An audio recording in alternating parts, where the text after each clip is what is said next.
a Pelican, we think, is in the news, and that would be Zion Williamson. And he's in the news because, as you may know, the Pelicans made a big trade before the deadline. They got C.J. McCollum, the high-scoring guard from the Portland Trailblazers, and they're excited about C.J. because C.J. is a big-time scorer.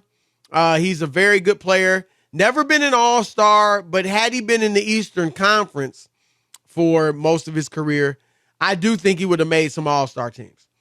He's played 5 games with the Pelicans, and Rob, he's averaging 28 points a game, 6 rebounds, 5 assists. Now, they are 1-4 in those games, but still, he's putting up numbers. And the big news over the All-Star weekend was that CJ told Kenny Smith, Charles Barkley, Shaq, and those guys that since being traded to the Pelicans, he hasn't talked to Zion. And interestingly, Rob, Zion reached out to him after that quote, after it became big news, and they've since talked. But JJ Redick, who now, is a broadcaster, former player, he played in New Orleans with Zion. He shed some light on Zion's relationship with the Pelicans, and it wasn't good light. Here it is. I get that he's hurt and away from the team, but you just traded for one of the 50 best players in the league, a guy that's supposed to be paired with you. Reach out and say hello. This is a pattern of behavior with Zion that we are seeing again and again. And look, I was his teammate. I can describe him as a detached teammate. That is an accurate statement. This is basic level of humanity being a teammate. Send a text to a guy when he gets traded to your team. That is just normal behavior. That's the bar minimum that you have to do. And the Pelicans yesterday sent out an email for season tickets for next year. Guess who wasn't in the email? Whose name was not in the email? Zion's. Like, what the heck is going on in New Orleans? I think I would have asked him to give me a few more examples. I think what he's talking about is right. He said that on First Take, yeah. JJ Redick. He said that on First Take. First Take, okay. This morning on ESPN, yeah. I probably would have asked Chris if I would have sitting across from him or whatever. Like, I need a few more examples of being detached. What else did you see? What else went on? And, I want to just get a feel. Everybody's not friendly, and everybody's not the same. I agree. You would think so, Chris. You would think so. But I know a lot of examples in our business where people aren't that friendly and don't do things and, and whatnot. And you still go to work every day and do what you have to do, regardless of that. So everybody's not the same. Everybody's not. So the thing that bothers me probably the most, and he's not the first guy to do it, but, train separate from the team or work out or get back into shape or whatever it is he's doing, because other people have done it, but it just doesn't feel right. Like, nothing there feels right. And Chris, when he played and when he was healthy, spectacular. Right. Spectacular. 27 points, 60-something% shooting. Spectacular. But it just doesn't feel right. Something is amiss. Well, and that's where I think, I agree with you. It'd be nice to hear some more examples. That's all I'm saying, Chris. That's just an interesting. He's in a unique position. He was a teammate of Zion's. He was in the locker room. He was at practice. He was at the games. He knows. But you know what I'm saying, Chris? When somebody says something like that, I need a little bit more. That's all I'm asking. Yeah, and the reason, and obviously the First Take, he wasn't interviewing JJ Redick. That's a debate show. So that may be why we know Stephen A. was a good journalist. But that may be why he didn't ask for further, expounding on it. But honestly, Rob, it would have been nice. That's all. To hear it, all I said. But I don't know that we need it because you just said it. We even can see from the outside that he is detached from the New Orleans Pelicans. Now, what I will say is this, and yeah, sure, he could have easily just texted CJ, "Hey man, welcome to the team. Excited to have you." But to your point, Zion Williamson is 21 years old. Zion Williamson has played 1 out of the 3 seasons that he's been in New Orleans. Zion Williamson is away from the team for the rest of the season. He probably doesn't feel much a part of the team. Right. No, he certainly can't feel like the leader of the team. And he's a young kid. He probably doesn't know all the etiquette and protocol. You know what I'm saying? Like, you know what? I can understand how he was it maybe didn't even cross his mind that, oh, I should reach out to this guy. And you know what? I think that that's fair from the standpoint that we know, Chris, we're grown men. Right. We're grown men. Right. And you'd be surprised, young kids, what they're used to, whatever, or it just might not have crossed his mind. I'm not totally there. I'm not playing with this guy. I'll see him down the road. I don't know him. He's older. We didn't play in the AAU. I don't know him. And the other thing is this: as good as CJ McCollum is, and he's good, he ain't James Harden. He's not Steph Curry. I'm guessing if they added Steph Curry, Zion would have reached out. I'm guessing. Maybe I'm wrong. I'm with you on that. You know what I'm saying? I mean, it's not. But here's the other thing, Rob. And this is where, in my view, this is a failure on the part of the organization. How about David Griffin getting Willie Green, the head coach, Zion, Brandon Ingram, and CJ McCollum on a Zoom call? How about that? That's what it should have been anyway, because that's leadership. Yes. Here's the new guy, whatever. We're going to get everybody together and just chop it up for a little bit. What's going on? What we're doing here? Plans we have. Hey, we're not asking Zion to make plans or tell us what to do. We want him to know what we're working on. Right. And this is the reason we made this trade. Future stars. Right. Yeah, Zion. This is a guy that we want to team with you. Yeah. Well, he's 30, CJ. So 30. That's the thing, too. They're a decade apart almost. That's what I'm saying. Like, he has no connection to him. He doesn't. Right. It's not Simmons and Durant or Harden and Embiid. I mean, but I think that was a misstep on the part of the Pelicans. And, Rob, ultimately, there is a feeling, and there was actually a story written by Howard Beck, friend of the show, who's been a guest of ours, in Sports Illustrated, SI.com, that executives around the league are waiting for Zion, Donovan Mitchell in Utah, and Damian Lillard in Portland to kind of work their way out of their current situations and hit the market by essentially demanding trades, if not flat out demanding trades. And the feeling of many, not all, is that Zion, Rob, will be that first rookie or first player to finish up the rookie scale and then reject the maximum contract salary offer that he gets from his, the team that drafted him. It's never happened before. Even when LeBron did it with Cleveland and ultimately ended up leaving after 7 years, he did it, but he signed a shorter deal, a 3-year deal, but he still stayed in Cleveland. Mm-hmm. He just kept his flexibility and got it a little sooner than he would have. They really think early, he's not going to sign a contract. They really Some do. That. Now, my thing is this, Rob. If I were advising Zion Williamson, I would, if I was somebody close to him, agent, family member, good friend, I would look him dead in the eye and be like, dude, you have got to, as soon as possible, and that is the end of the regular season, you have got to sign this contract extension. 5 years, $181 million. You need to sign it because your body has already been betraying you for the last 3 years, and actually more than that. And just in case it continues to betray you, you can lock up this money. Right.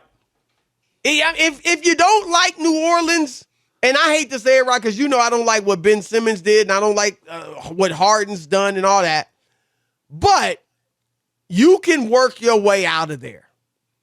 Hopefully you can do it in a better way than Simmons did, but there are ways. You know what I'm saying? It's actually better for New Orleans. Like if you sign the long-term deal, Rob, and you're making big money, they are better. It's a better chance for them to trade you because in the NBA, salaries have to match up.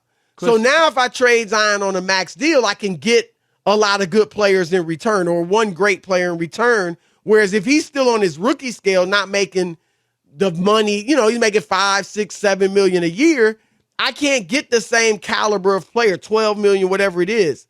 And so that, you could work it out if you work with the Pelicans. So Rob, that's what I would be telling Zion. I wouldn't be saying, think about New York. Look at wherever else you want to go before you sign. No, sign that contract, son. Let me tell you this. If Zion forces his way out of New Orleans, I don't think they're a viable NBA franchise anymore. If you can't, Chris, you can't keep doing this. You can't keep having Anthony Davis. Am I right or wrong? You lost Chris Paul. Remember that? You can't be viable. Like this is what's happening. Like you get to the point where you lose, you get a big star, and he doesn't want to be there. I mean, he hadn't even played enough to not like it. Like he hadn't been through anything. He hasn't played.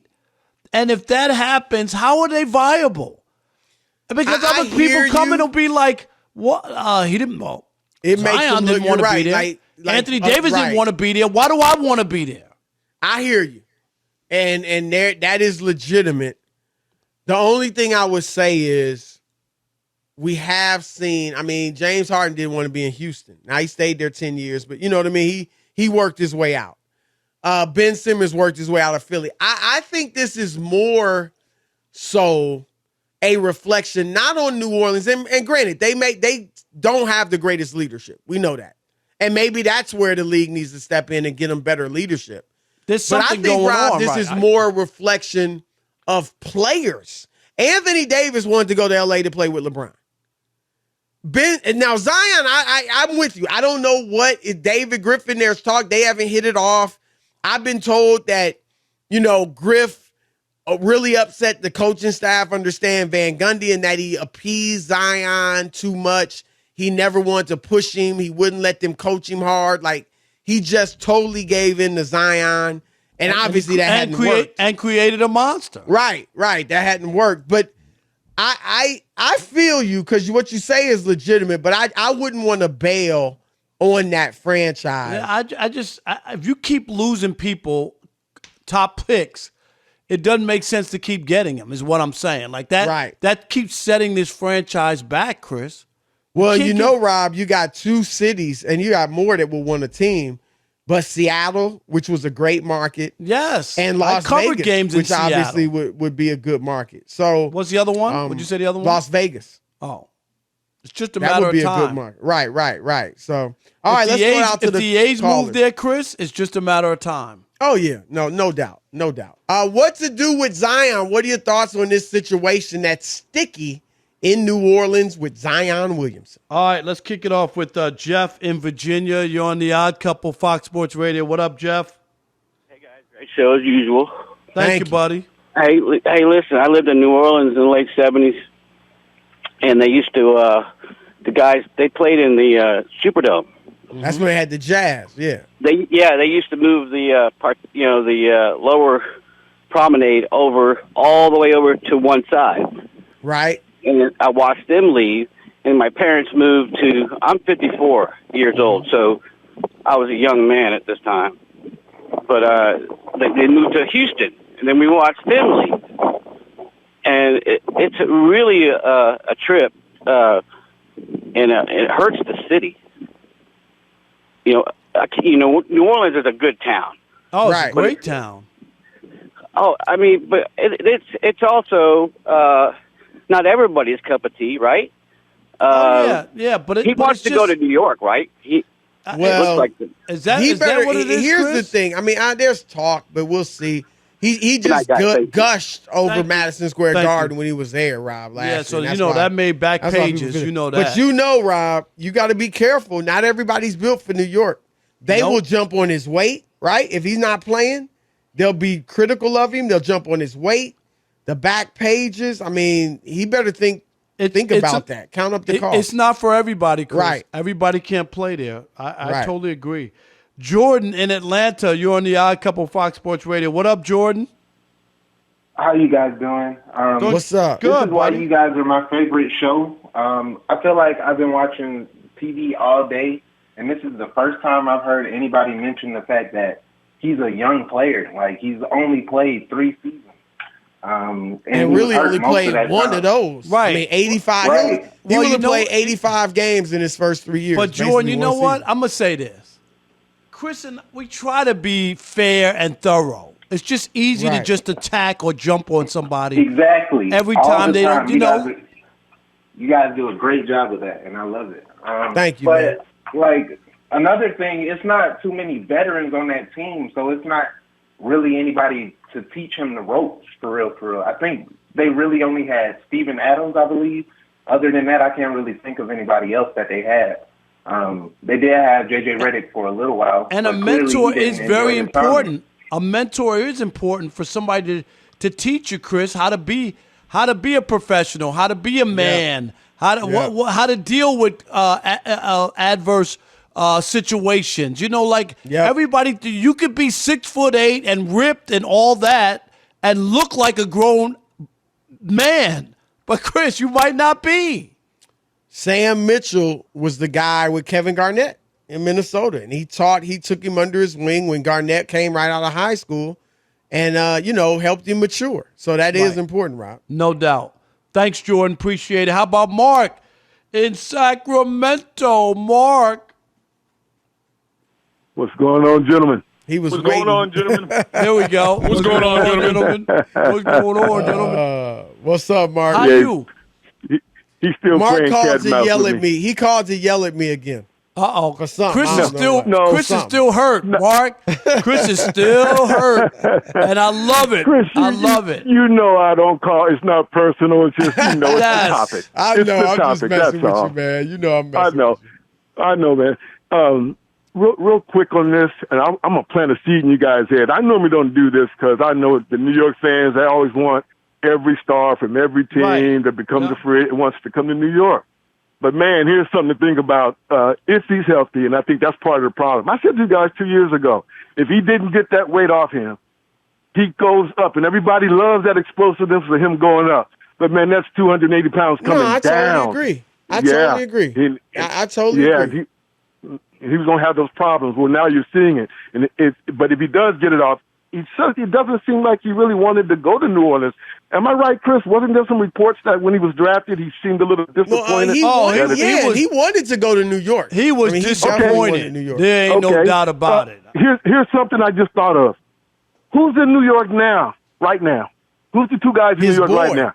Well, his boy is R.J. Barrett. They played together at Duke, of course. But yeah, Who else is Justin, there? or Who Julius else is Randle. there? Julius Randle's the guy. Cam Reddish.